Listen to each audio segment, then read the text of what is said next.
Bienvenue dans cette nouvelle édition de l'Africa Tonight. Voici les titres de l'actualité.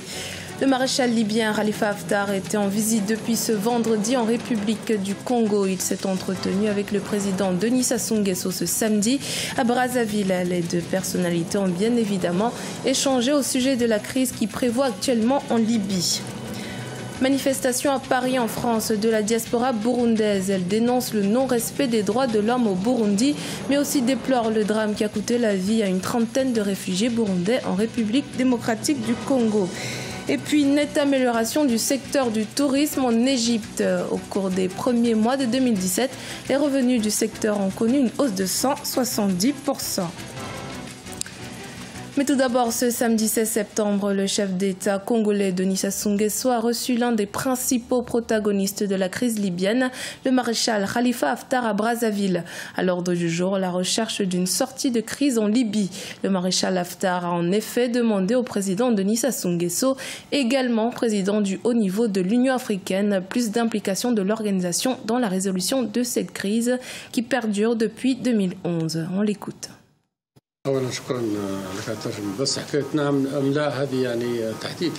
Nous avons été représentés la semaine dernière lors de la réunion organisée sous l'égide de l'Union africaine. On a noté la présence de plusieurs responsables libyens. Les raisons qui nous ont empêchés d'être présents, ce sont les raisons sécuritaires. Vous le savez, nous combattons le terrorisme dans notre pays. Nous faisons face à des organisations terroristes comme Al-Qaïda et autres.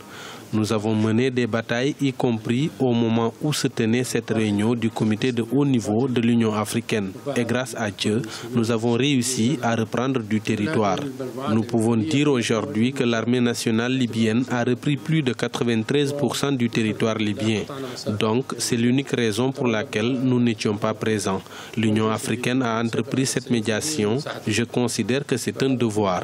Nous voulons que cette médiation réussisse, contrairement à d'autres médiations de la communauté internationale, parce que nous savons que d'autres pays qui ne sont pas africains, qui sont des pays occidentaux et qui interviennent dans la situation en Libye, interviennent pour des intérêts propres à eux et non pas pour l'intérêt de notre pays et de notre peuple.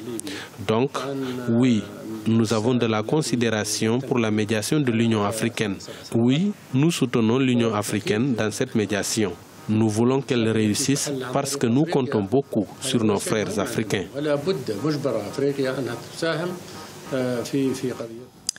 Le Burundi des droits de l'homme n'existe-t-il pas vraiment? Tel était le thème d'une conférence tenue ce 16 septembre à Paris par Willy Nyamitwe, le conseiller principal en communication à la présidence burundaise.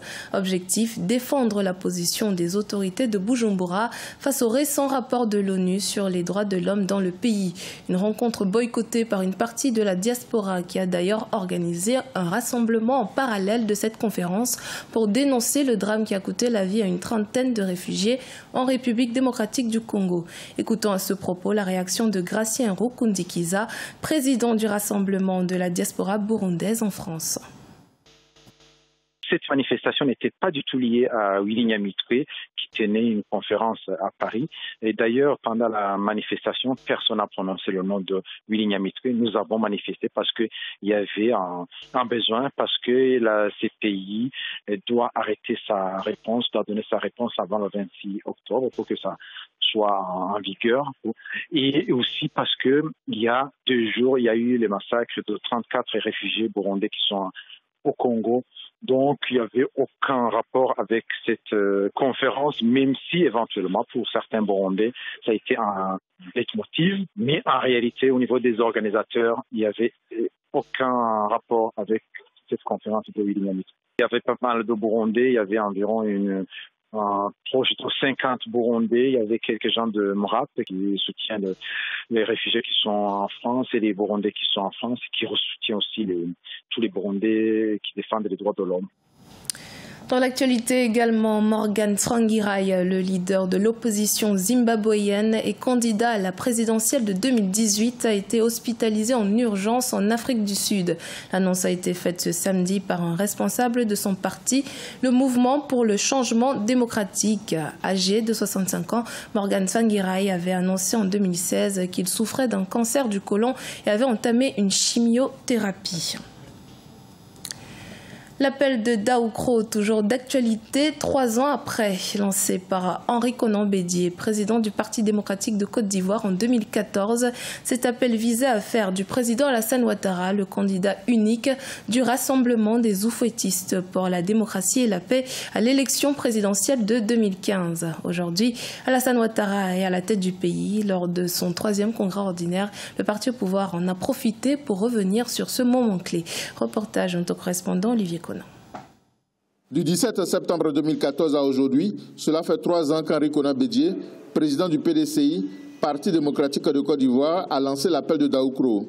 Un appel visant à faire du président Alassane Ouattara le candidat unique du RHDP, Rassemblement des oufouettistes pour la démocratie et la paix, à l'élection présidentielle de 2015. Le président Ouattara a été réélu avec plus de 83% de suffrages. Depuis, le RHDP gouverne le pays avec un président issu du RDR, Rassemblement des Républicains, et un vice-président issu du PDCI.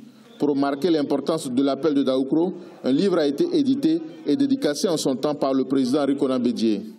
Il était important de fixer l'appel de Daoukro dans l'histoire et de faire en sorte que lorsque les jeunes générations vont se demander pourquoi le président Bédié a posé cet acte-là, que le livre soit un repère. Il est question pour nous de faire en sorte que la pensée et la vision du président Bédié, que personne ne puisse transvertir cette pensée-là. Pour les militants du PDCI, l'alliance au sein du RHDP est la clé du succès du pays. Véritable viatique du RHDP, l'appel de Daoukro délivre plusieurs messages. Que l'appel de Daoukro transcende tout le RHDP pour s'adresser à la Côte d'Ivoire. Deuxième message, c'est de faire en sorte que l'appel de Daoukro devienne une force de proposition pour pouvoir permettre à la Côte d'Ivoire de réaliser l'émergence. Et troisième message, c'est de faire en sorte que l'appel de Daoukro permette à la Côte d'Ivoire de réaliser le second miracle économique ivoirien avec au gouvernement le président Ouattara sous l'action gouvernementale du Premier ministre Amadou Gon Coulibaly. La célébration du 3e anniversaire de l'appel de Daoukro, le 17 septembre 2017, se fera en grande pompe dans la ville natale du président Henri Konan Bédié. Madame Henriette Dagri Diabaté, nouvelle présidente du RDR, et sa secrétaire générale y participeront pour démontrer la solidité de l'alliance du RHDP qui doit devenir à terme un parti unifié. Condamnation à vie contre l'ex-président égyptien Mohamed Morsi. Une haute cour égyptienne a maintenu sa sentence à son encontre ce samedi 16 septembre dans le cadre d'un procès pour espionnage au profit du Qatar. Le verdict de la Cour de cassation, qui est final, confirme une peine de prison à vie prononcée en 2016 contre Mohamed Morsi pour avoir dirigé une organisation illégale.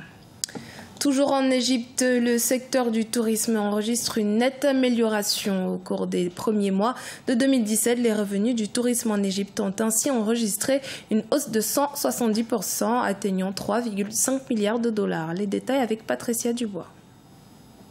Les recettes touristiques devraient atteindre les 6 milliards de dollars en 2017, une hausse de 2,6 milliards de dollars par rapport à l'année précédente. Cette embellie a été possible grâce à la fréquence des touristes européens. Sur la période de janvier à septembre 2017, les Européens représentent en effet 75% des visiteurs.